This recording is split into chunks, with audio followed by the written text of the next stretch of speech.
Hello everybody, this is James for ChessGoals doing another video. Firstly, thank you everyone for the positive feedback about my last video covering the London system versus the King's Indian defense. This installment will cover the Grunfeld, which is a related system. Now, the position on the board, as we can see, Black could still go either way. They could play d5, entering a Grunfeld, or d6, entering the King's Indian, which is why our last move was h3, just remaining as flexible as possible. A key detail we will cover today is actually delaying the development of our light square bishop.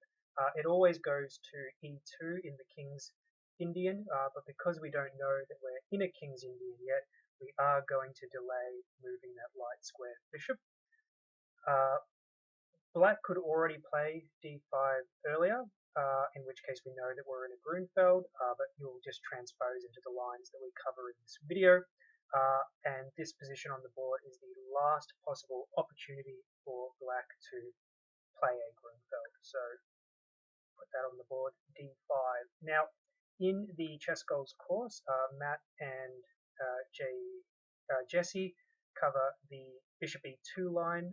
That is the classical main line of this system. Very solid, gives white a small plus in all variations. Very playable. It's what I've played for a very long time. And I think if you're starting out with the London system, the bishop e2 on move 6 line, very much the way to go. It's the easiest to learn, it's the least to learn, and it's just good. Can't go wrong there. Today I'm going to cover a different move, 6 knight bd2. It gets a lot of similar positions to 6 bishop e2, but in the main line after 6 c5, it does give white a chance to play for more of an advantage if you start with knight bd2, and that's because in some lines we will actually be developing the bishop to b5, and we'll cover those shortly. Before we get into that, because this video is an opportunity to cover the Grunfeld in a lot more detail than was possible in the ChessGoals course, I'm going to go over all of the move 6 alternatives for you, so you are in luck, and we'll go through them in order of popularity, except for 6c5, which is the main move. We'll do that last, but we'll cover all the other popular sidelines. So first of all, we have 6 knight bd7. This is preparing the c5 pawn break, but the knight is more passively placed, but this is quite a good move. We will continue with c3. The reason to continue with c3 is we're always going to play c3 in the Grunfeld. We might as well play it now. Bishop e2 is totally fine as well. This is not a line where we're trying to achieve any shenanigans with bishop b5. Black usually now continues with c5, and we will continue with a4. The reason to play a4 now, again, bishop e2, totally fine, is because in the long run, your plan in this structure is to attack on the queen side. Further, with the knight already committed to d7, the only way to develop the light square bishop is with b6, bishop b7, and so we're going to want to push up our pawn to attack the in shadow structure. So you can play a4 now, bishop e2 now, totally fine as well. They're just going to transpose. Black continues with b6. They need to develop their bishop. I think we can play bishop e2 now. As discussed, you can vary this with a4. Bishop b7, both sides developing their minor pieces. We castle before commencing any further activity. And now Black has to think about how they want to move forward in the position. They could play for e5 with rook e8 preparing e5. In that case, you might consider bishop e5 to pin this knight, potentially trading for the knight. But in any event, we have a very strong grip on the e5 square, so e5 is fairly hard to achieve. So more commonly, black does try and play actively with their pieces. Knight e4 does that. Here I'm recommending queen c2. Other moves are possible. This is a very strategical position. There aren't a lot of forcing variations. You can have a look at home, of course, and come to your own conclusions. This just puts a little bit more pressure on the knight. It also connects our rooks, which is quite nice, and it's just a flexible move. We're continuing with development. Most commonly in the club database, black continues with rook c8 here, and now we have an opportunity for a very small novelty, but it's a nice one, with the move a5. This works particularly well here because the rook has just moved to the c file, where it does oppose our queen, but the consequence of that is now that after pawn takes b, we can put a rook on the 7th rank, and if they recapture with a piece, there's going to be a pawn on the a file for us to go after. So most commonly here, black actually just does take as such, and we can continue with queen a4, where now we've got two weaknesses to target, and black has no corresponding weaknesses that they can target. Firstly, because the rook would need to be on the b file to target our b2 pawn, but that is covered by the London bishop. So in this position, white just a very small bit better, about plus 0.7, and that's just based on the fact that we have weak pawns to attack, and they cannot attack our only weakness. So that's a nice variation, and that was 6 knight b7. That is one of the better lines we're going to see for black today, which should foreshadow how some of the other lines are going to fare. Another popular alternative is 6 c6. I'm going to call this slightly dubious, and we'll see why. Typically, for black to break down the London centre, once we have the pyramid erected, they are going to need to achieve both c5 and e5. So spending 2 moves to play c5 doesn't make a lot of sense. Typically, when you see c6, this is a solid player. They're going to just bank everything on the e5 pawn break. And as we will see, that doesn't work against the London system. So let's continue. Again, bishop e2, not a line where we're going to be achieving any bishop b5 shenanigans. Obviously, the c6 pawn controls the b5 square, so no reason not to develop the bishop. Knight b7, again, black is working towards that e5 pawn break. We just finished development. No reason to do anything else at this point. Rook e8, again, further preparing e5. It's obvious that black's plan is e5, and if e5 is not good, then c6 on move 6 was not good. We can just play c3. Again, we're always playing c3 in the Grunfeld, so it's just always a good move to play. There's not really another pressing move that we want to play here, although you could consider bishop h2, just a good waiting move in the London system. Alright, so black needs to get through e5. Prior to this move, they have 2 pieces supporting the e5 pawn break, and we have 3 pieces preventing it. Well, how does black get through e5? They do it with knight h5, unveiling an attack on our bishop, which now needs to move. That's why bishop h2 in the last move is worth considering. But now also the bishop supports e5, and so there is enough to push through e5. e5 will be happening. We should drop our bishop back. We definitely don't want to trade. And now e5. So black has achieved the pawn break they were hoping to achieve, but unfortunately, this does not work tactically. So pause the video if you like. Just do some simple calculation. But this does not work. I'll give you a moment to figure out why.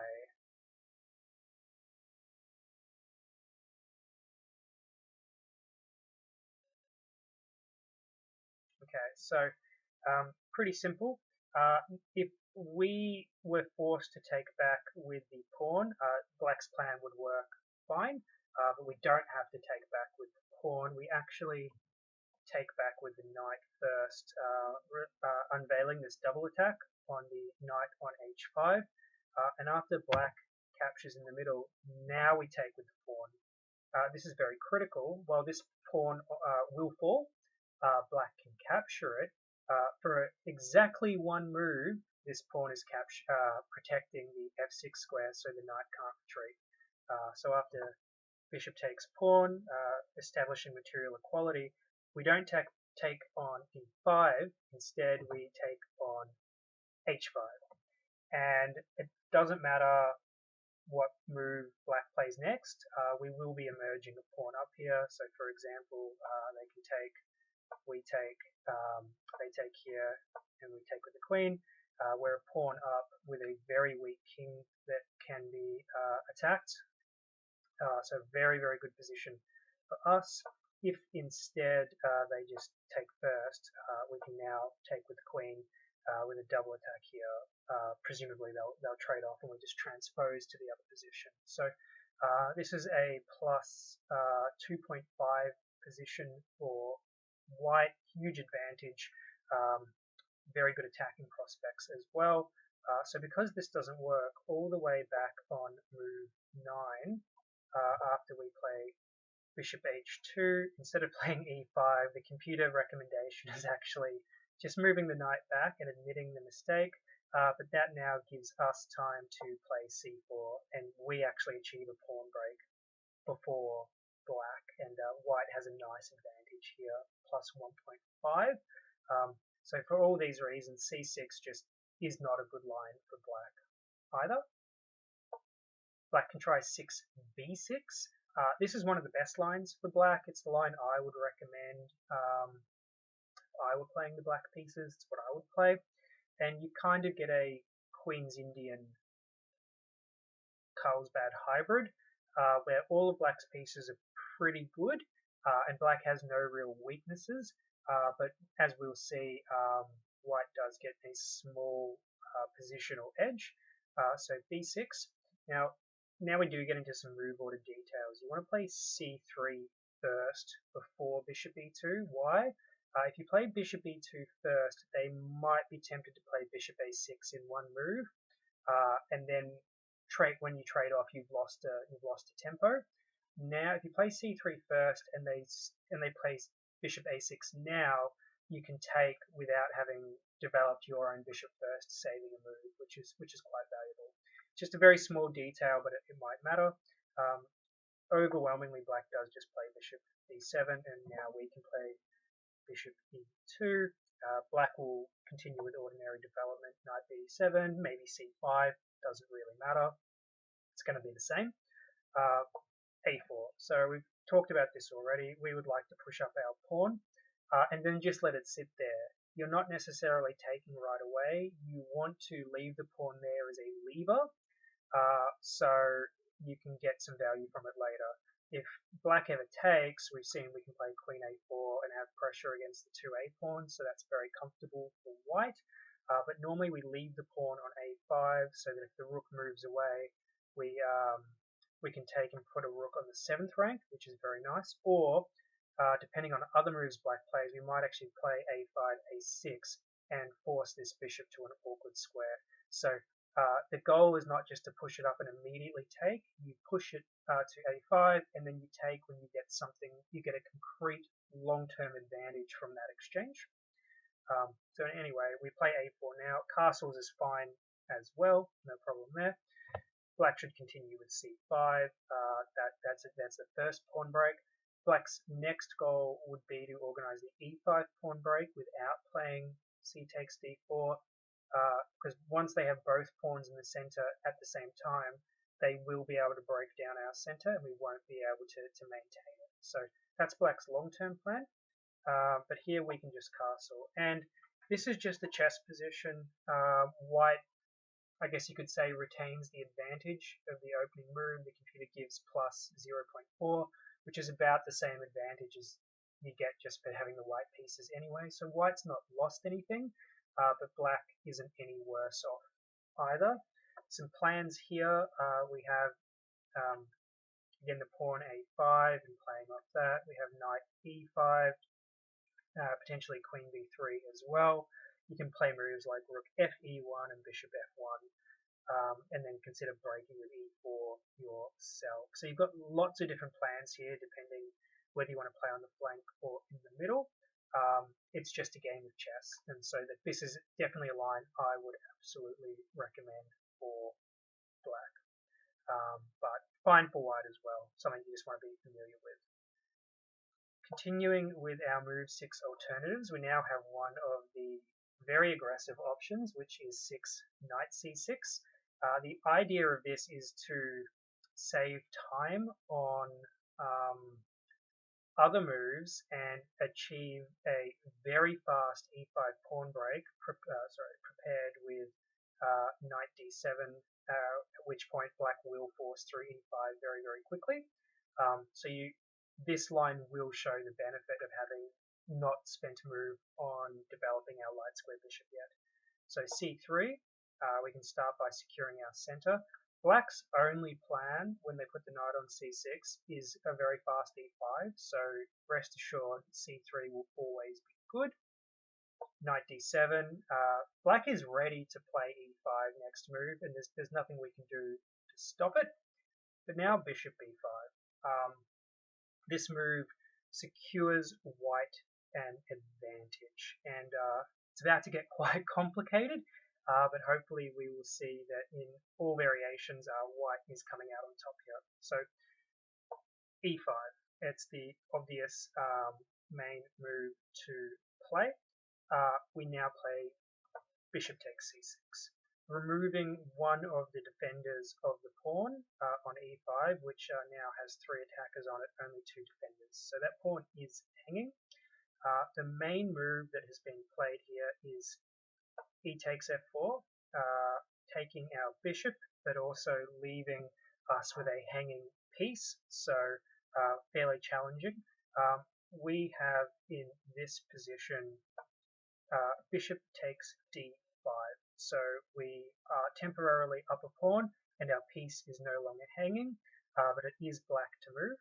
The best move for black is knight f6.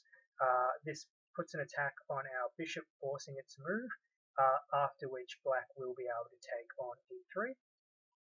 Bishop b3, nothing better.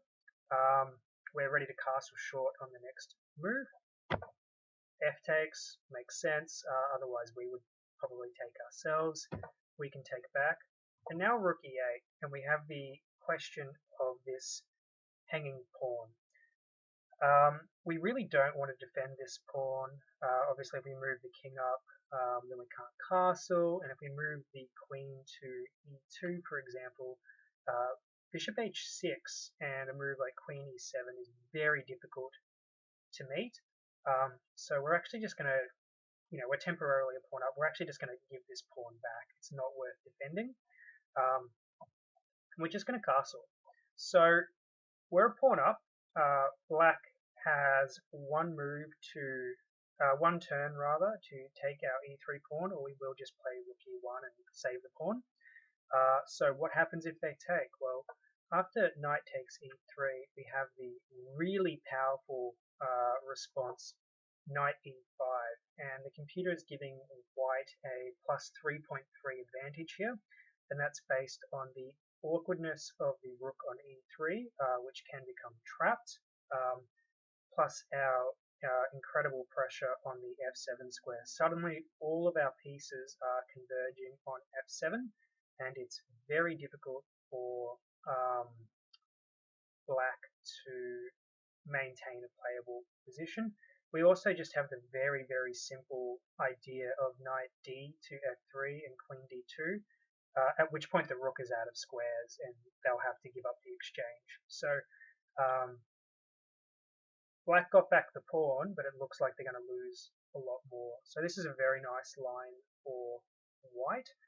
Now black doesn't have to go into that. Instead of playing 8 e5, they can also play 8 a6, in which case we will take, and play queen a4, targeting the weak c6 square, bishop b7, and now queen a5, and we're actually now targeting c7, which is very awkward to defend. Rook c8, and just castles. This position is playable for black, but white is definitely much more comfortable. We have much better pieces. We can consider moves like b4, knight d3, knight into c5.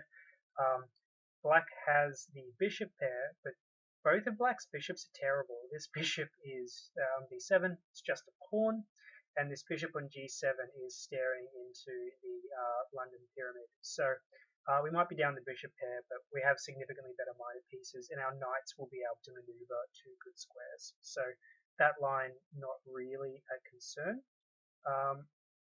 There are some other options after e5.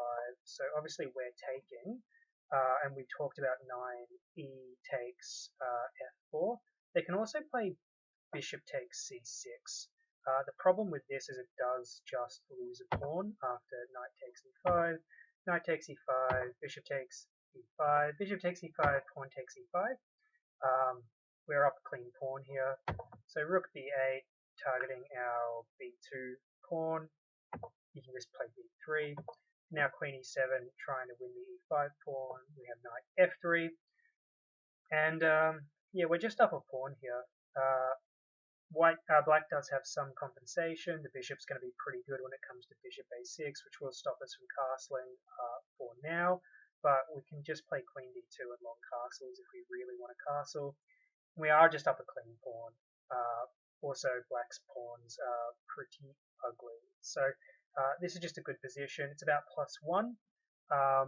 We're up a full pawn, so black has a tiny bit of compensation, but very comfortable for white. And that was the 6 knight c6 line. So that line really highlights the value of having left the bishop back on f1. And our last move 6 option before we get into the big main line is 6 bishop f5. I've faced this a couple of times in blitz. It's not a very good move because the bishop is actually misplaced here on f5. It is required to defend the queenside light squares. So knowing that, we will formulate a plan based around that. So we can just play c3. We always want our pawn on c3. Bishop e2 would be fine as well because there are no move order shenanigans with like bishop a6, for example, and black's not doing the knight c6 plan. So we could play bishop e2. Knight bd7, developing another minor piece. Bishop e2, we continue with our development. c5, makes sense. Again, black needs to organize c5 and e5 to eradicate our center. If they don't do that, white's typically just a little bit better. We can castle. Rook c8, putting the rook on an active square. These are all the main moves, and this line has been played by grandmasters as well.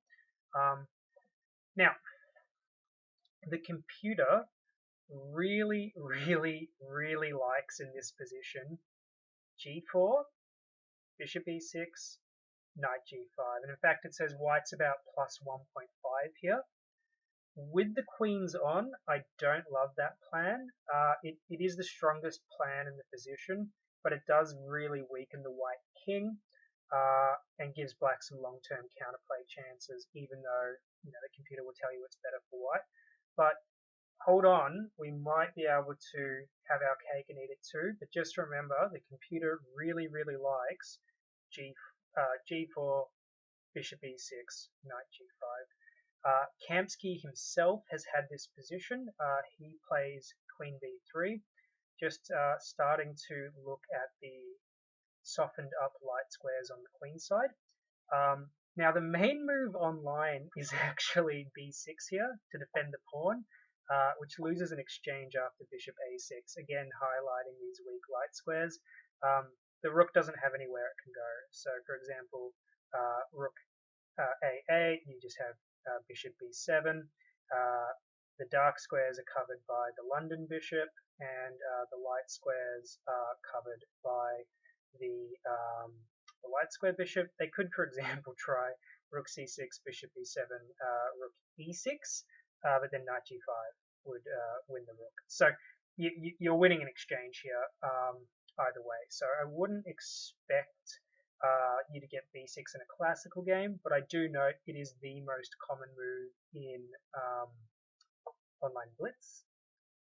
Much better is queen d6, after which you can get an advantage with either queen takes b6 or just a4 intending a5 to push the queen around. Depending on your preferences, I personally really like queen takes b6, where the main move is actually a takes, just opening the a file for the rook and securing the pawns, and now if we were to take, they can take back the pawn. But this is where the computer line from earlier comes in. You'll notice there are no queens anymore, so a mating attack is not a bigger concern. We actually do have the move g4 here, bishop e6, knight g5, winning the bishop pair and really wrecking black's pawn structure even more. So that's a really nice try. If they instead, after queen takes b6, play knight takes b6, we can now play a4, where the knight has to go back, because if they try a5 to secure the knight on this square, we can actually take here, and after rook takes knight b3, that's a fork. So they can't play that, which means the knight has to go back and we can gain even more space. It's a +1 position, nothing crazy for white, but just very comfortable. White's got a little bit of a squeeze on the position, and definitely an easier position for white to play. So that's been all the move 6 alternatives that aren't 6c5, which is the main line. And so as you can see, apart from 6b6, which is very solid, 6c5 is really the main line for a reason. Black usually ends up quite a bit worse if they don't stick to the main line after knight bd2. So 6c5, and I actually want to look this up in my player pool, so players rated over 2,000. This is actually played 47% of the time. And when you look at the lower rated pools, this move is only played about 1/3 of the time. So the stronger the players, the more and more likely you are to see c5. It is the critical move in the position. For now, c3, just reinforcing our center. We don't need to do anything tricky. Now knight c6, and this is why they play c5 first, is to get more pressure on the center. The knight stands much better on c6 when the pawn is already on c5. And again, black's long-term plan is, well, not even long-term, rook e8, e5, and breaking down our center.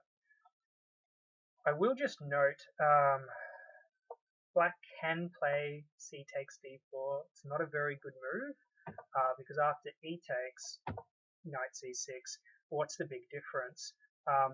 Black is not going to be able to organize e5 very easily, because we're always going to be able to put either a rook or a queen on the e file and get even more control over the e square, because now we have this semi-open e file to add another defender to the square. So it's just going to be very, very, very difficult for black to achieve the pawn break they need to achieve. You can just continue with bishop e2, for example, bishop f5, castles, and black usually plays a move like knight e4 here, not even trying to organize e5, and we can just play rook e1. And this is a Carlsbad structure, so if you're a London system player or a Caro-Kann player, Queen's Gambit Decline player, you've seen this with different colors many, many, many times. And white is just better here. This bishop on g7 is again staring into a pawn chain. e5 is going to be very difficult to play. And we just have simple plans like bishop f1, maybe knight e5, a4, a5, so on. The normal sort of plans that you see in these positions. And white's just very, very comfortable. It's about +1, and we haven't done anything special. And it really is just a comfortable position because they really should not have played the early c takes d4. So how do you punish 7 c takes d4. You take back with the e-pawn, and you just make natural moves, and you just end up with a very slightly better position without really having to try. So pretty nice. So that's why you see c5, knight c6. And this is the main line. And now we're going to start to get into why we played knight bd2 and not bishop f1 on move 6. d takes c5. Not very common for a London system player to give up the center, but in this exact variation, there are some concrete reasons why we make this capture. It's going to be very difficult for black to win back this pawn, and we're going to make their lives very difficult. Knight d7, the most common move in the position, just trying to take back the pawn. And now knight b3. This is the idea of putting the knight on d2 before moving our bishop on f1. Our knight defends this pawn. Quite annoying. Black can now play e5, black should play e5. It's really the only way to generate some counterplay, otherwise black is just a pawn down. And now bishop g5. So we're not going straight back to h2, we're going to g5 with tempo on the queen. Black cannot play f6 because that would hang the d5 pawn with check. And you'll also note the d5 pawn is hanging, so black does need to react very precisely.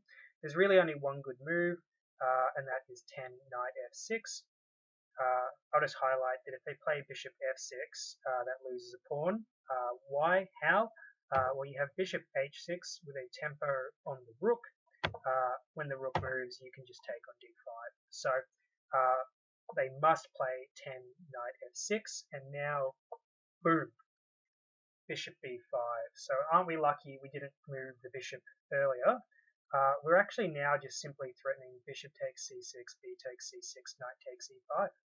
So it's all coming together very nicely, and black is really tied up here. Best move h6, forcing away our bishop, g5, bishop g3, knight e4, forcing the bishop away again. You'll notice that black has now become quite airy around their king, and we're still threatening bishop takes, pawn takes, and then taking on e5. So rook e8, defending the pawn. Now just knight fd2. We're just going to take on e4, ruin the pawn structure, finish, and then castle. And this is just a very comfortable position. We're plus 1.1, we're a full pawn up, and we're about to cause more damage to black's position. So just a really good line for us. And there were some alternatives I wanted to cover. So, yeah, here. So instead of 8 knight d7, also possible is rook e8. This works because after d takes c5, we have lost some control of the e5 square, so now black would have two pieces preparing e5. We only have two defenders, but you know what? We have a move that can stop e5, and it again takes advantage of the bishop being on f1, and that's bishop b5 again, pinning this knight. Now e5 does not work, so a6, trying to kick our bishop away, or at least force us to capture, in which case black has the bishop here. But we can take, and now put the bishop on e5. And now the problem for black is we're still up a pawn. We can secure this pawn, and if they ever try and challenge our bishop to play e5 after the knight moves, we can trade dark square bishops, at which point we will just play b4 and be a clean pawn up. So this is a huge advantage for white. The key thing here just to remember is after they force us to take, you need to play this bishop e5 move. Not knight e5. Knight e5 is fine, but bishop e5 is much stronger, because whenever the knight moves, we'll trade bishops, and that takes away the pressure down this long diagonal. takes away the pressure off the c3 pawn, so you can play b4 and secure this pawn forever. So huge advantage for us if they go down that line. Another possible line after, rook e8, bishop e5, they could try knight d7, breaking the pin. This puts the threat of e5 back on the board, but we can actually just castle here, and after e5, just drop the bishop back. This is the only line I'm recommending bishop all the way back to h2. Pretty much in every other instance, I would just go to g5 instead and tie black up, force them to advance their pawns and create more weak squares. e4. I wanted to show this line. Black doesn't have to play e4. They can just sort of continue to play positionally. For example, if they play a6, you can actually play bishop a4 here because they can't play b5 because that would let us trade off our c pawn for one of their pawns, meaning we just become a full pawn up with no weaknesses. In fact, they'll have the weakness. E4 makes a lot of sense, taking more space. And this knight doesn't really have a great square. So this is a really great line to remember. We actually have bishop takes c6 here. All other moves are just given equal position. So bishop takes c6, really good move to remember. Pawn takes f3, makes sense. If they instead play a move like bishop takes c6 after knight d4, we're just better. So it really does need to be e takes f3. But now we have bishop takes b7 here, hitting the a8 rook.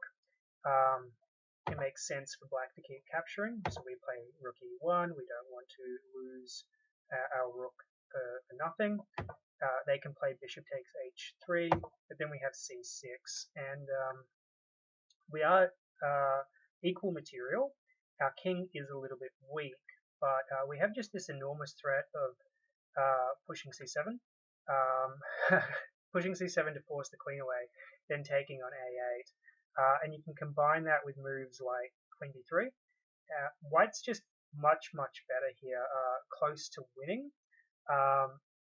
We're going to win at least the exchange, probably win this pawn at some point in the future, and this pawn might cost a piece. So huge advantage for white in a very tricky position. Another alternative is knight d7. Where do we go? 9b5. Yeah, knight d7. And this is just threatening knight takes c5, because black would be quite happy with bishop takes c6, pawn takes c6, if they can win back the c5 pawn. So again, we have this knight b3 move just defending, and we're also now threatening queen takes d5 because this pawn is hanging. a6, putting the question to the bishop. If the bishop were to take, that would also defend the d5 pawn, so we definitely don't want to take. We have a4, and again, black cannot play b5 because we can just take with our pawn. They can take with a knight, but that would hang this bishop knight on c6. Sorry. So it looks really bizarre, but bishop a4 just works here, and it works really well. Yeah, so just a really good move to remember. Again, like in other lines, all this maneuvering has meant that black can play e5, so they should play e5. It's the really only chance to get some compensation for the pawn deficit. Bishop g5. Like I said, there's only a single line where I'm not recommending bishop g5, and that's when the bishop is already on d7. The black light square bishop is on d7, I should say. Bishop g5 just for consistency. Bishop f6. This works now because the rook is not on f8, so we don't have bishop h6 gating the tempo. So bishop takes, knight takes, and now knight bd2. Our idea is just to push b4. securing the extra pawn with a nice advantage. Yeah, that is all the content I wanted to cover. So we looked at lots of different moves after 6 knight bd2. We looked at 6 c5. We looked at knight bd7, b6, c6, bishop f5, and knight c6. And as we saw in most of the lines played, White was able to secure a small to very significant advantage based off two ideas. One is taking on c5 and then holding onto the pawn with knight b3, and then the other idea is in certain scenarios bringing the bishop to b5 in a single move. And so for all of these reasons, if you have the time and the energy to learn the extra theory, I would really recommend just trying out the move 6 knight bd2 instead of the more standard bishop e2.